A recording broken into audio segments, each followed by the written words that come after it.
Robbie, this is an historic day for Japan. What is the relationship, the linkage of the Japanese people to their emperor?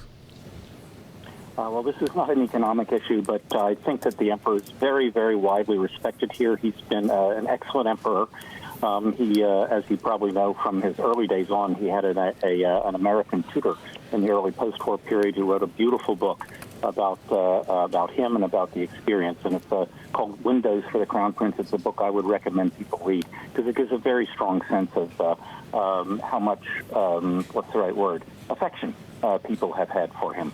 The affection for the family is, I would suggest, radically different than what we see in the United Kingdom. Compare and contrast the solitude of the royal family in Japan versus what we see in the Western world. Well, I think in Japan, the notion of the emperor as a symbol of the state is very important. It's something that people consider part of their identity and is part of the body politic. And that is one thing that I think has helped give people a sense of identity for their country and help them stick together in difficult times like the earthquake a few years ago or the economic difficulties that we had. So I think that in that sense, the imperial family has played and the role that the society has given them is a key element in the cohesiveness of the society here. So for the economy, from the economic point of view, it's been a good thing for us to maintain social cohesion.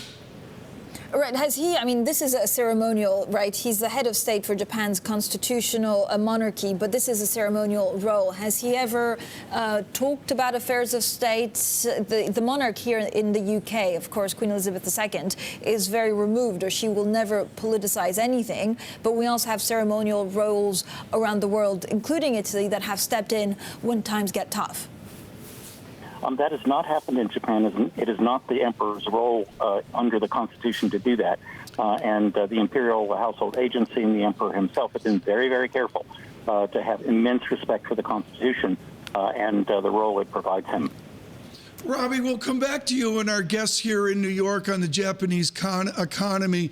But tell us about the lineage of the emperor and the view forward for the family. Obviously, the succession is very clear. There are very, explicit laws about succession. There are people in the roles now, and so there is really no uncertainty about the succession in this case. So people can rest assured that succession line is very solid.